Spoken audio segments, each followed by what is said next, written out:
A Shirley pediu que eu falasse sobre a armadilha que construímos sobre a nossa própria identidade. E eu até já fiz um vídeo sobre este tema e depois o vídeo não funcionou. Eu espero que agora funcione. Este é um tema conhecido, não apenas por nós, mas por muitos grupos, né? É um tema muito gostoso, aliás. Então, eu vou falar por que nós criamos uma armadilha em relação à personalidade. Ela até deu um exemplo aqui. Deixa eu achar aqui o exemplo dela. Ela disse assim, olha só, no final, né? Pessoas que constroem as narrativas, que envolvem os fatos da sua vida, os fatos emocionalmente relevantes, né? Do que isso se trata? Bom, vamos começar por aí. Narrativa. Tudo é narrativa. Os políticos já entenderam isso, né? Por isso que políticos manipulam as massas tentando construir as narrativas, porque a narrativa é a realidade. Então a esquerda, por exemplo, se especializou nisto, em usar todos os meios possíveis para criar a narrativa.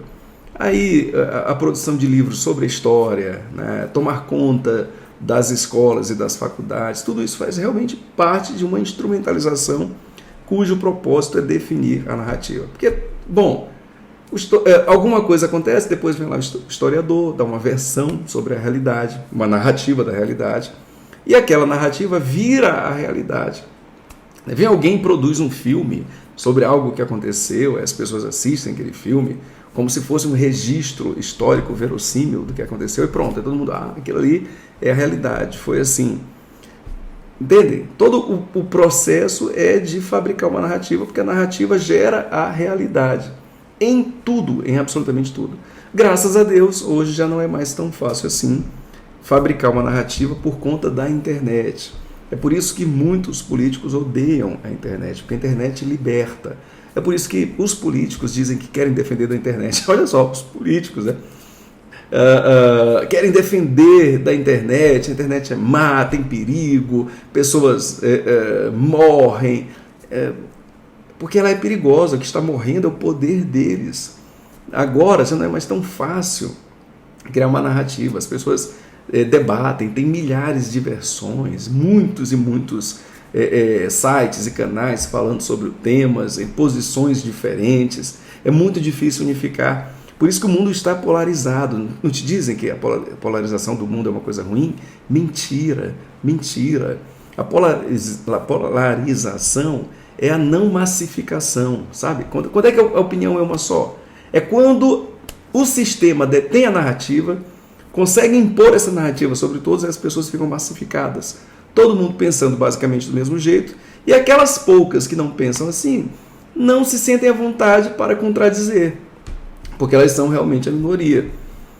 Quando as pessoas começam a formar opinião livre de fato, inevitavelmente o que acontece é isso, eles chamam de polarização, essa divisão, a quebra da unidade.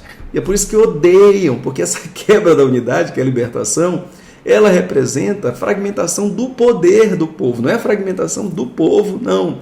O povo está sendo libertado, mas vamos chamar de fragmentação, porque quebra os interesses daqueles que governam, daqueles que manipulam, daqueles que mantêm sobre o cabrecho. Né? O povo está dividido. E daí? Né? Cada um fica com o seu grupo e pronto, acabou. Agora, aqueles que estão controlando, para eles é terrível, porque todo mundo tem o seu grupo e eles não têm condição de controlar. Eles estão desesperados tentando criar narrativa, mas não conseguem. Só que a grande verdade é que eles não conseguem mais.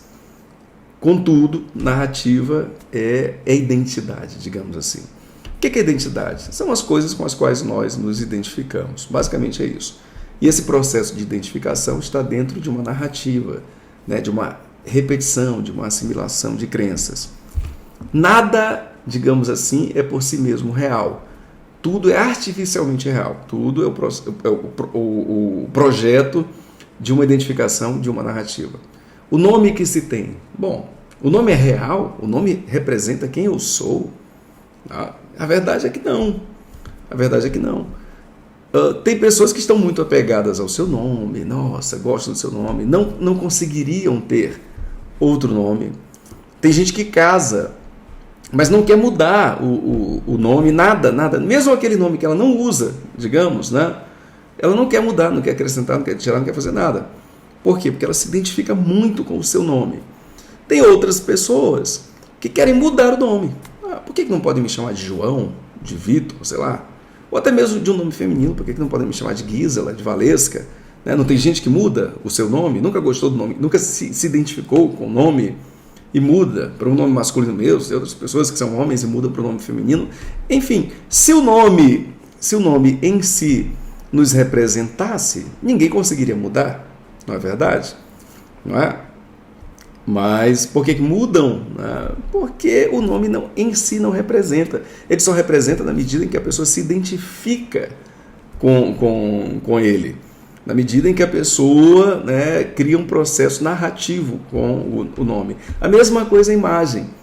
Tem pessoas que sofrem um acidente, depois tem que passar por cirurgias reparadoras, né, cirurgias de restauração. E muitas vezes o resultado após a cirurgia é uma modificação da imagem inicial. E esses pacientes que têm a sua imagem modificada, eles deprimem.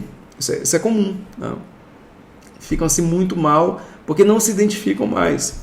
Qual era o problema? O problema é que eles se identificavam com a imagem de antes, tiveram uma mudança forçada e ainda que depois da mudança o resultado fosse positivo, muitas vezes não é, a verdade é esta, mas mesmo quando se eles não se identificam, eles sofrem, porque eles estavam acostumados a se ver com aquela aparência.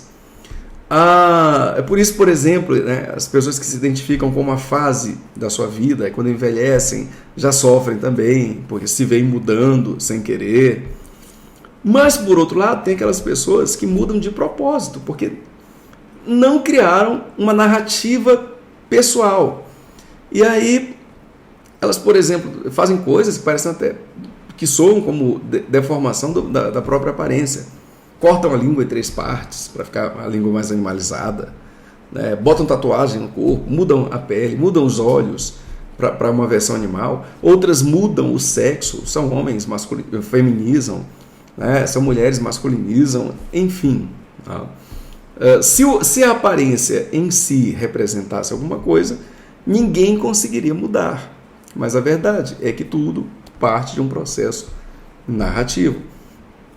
Inclusive, a própria história humana. Tem pessoas que criam um enredo de que foram sofridinhas, foram vítimas, foram resultado sofrido de um abandono seja do Estado, seja abandono familiar, enfim, e elas começam a contar aquela história o tempo inteiro. Aquilo as representa e elas precisam de público para a sua história, elas não querem mudar aquilo, elas se identificam profundamente, foi a narrativa de vida que elas construíram.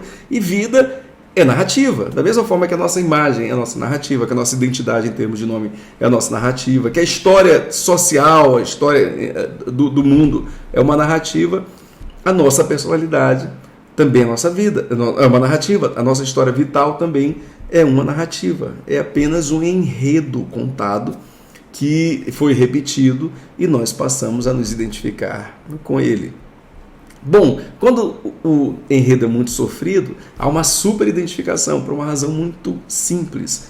Há o gozo secundário com isso. Um enredo legal é mais fácil de se livrar, né? Um enredo não tem muitas dores, não tem muitos sofrimentos, é mais fácil da pessoa se livrar. Agora, um enredo assim de eu fui injustiçado, eu fui a vítima, especialmente se a pessoa tem ideias de políticas de esquerda, aí mesmo que ela não quer se livrar, porque há um gozo secundário com aquilo, há uma vantagem real com aquilo. Ela é a coitadinha, então ela precisa ser compensada, ela é a coitadinha, ela precisa ser protegida. Essa pessoa não quer uma modificação pessoal. O que ela quer? Ela quer uma conversão do outro, ela quer que cada vez mais pessoas acreditem no enredo dela e se emocionem e promovam mais vantagens para ela. Então, o fato do apego é tanto pela trajetória quanto pelo gozo secundário que aquilo traz, da vantagem que aquilo traz. Como desconstruir? Né? Bom, a primeira forma seria não dar palco, ninguém dá palco. Bom, se não tem espectador para o espetáculo mórbido que a pessoa dá, aí com o tempo isso morre, mas é difícil não haver. Porque tem muita gente fraca por aí, e o fraco, ele irresistivelmente ele dá palco para esse tipo de coisa. A segunda forma seria, na clínica, haver muita paciência por parte de quem cuida, sabe? Porque quem cuida não pode tentar levar a pessoa ao ponto final. Ah, essa tua ideia aí é uma farsa, essa tua ideia... Não adianta, né? Às vezes a pessoa pensa que tem resultado, vai ser um analista brabo, vai ser um analista incisivo, não vai passar mão na cabeça de ninguém, mas cria outra forma de relação neurótica com o paciente. Então não adianta. Tem que tratar passo a passo, demanda a demanda. Não se pode querer entregar uma coisa para a pessoa que ela necessitaria de um nível de amadurecimento muito grande para receber aquilo. Não vai ter resultado algum. A pessoa precisa de um nível de amadurecimento gigantesco para dizer que ela é vítima, que ela é uma falsa vítima. Pelo contrário, no fundo ela não é vítima coisa alguma, ela é uma exploradora, isso sim. Ela precisaria de muito amadurecimento para chegar aí. Muito amadurecimento para desejar acabar com todo o gozo secundário que isso traz. Isso não vai rolar.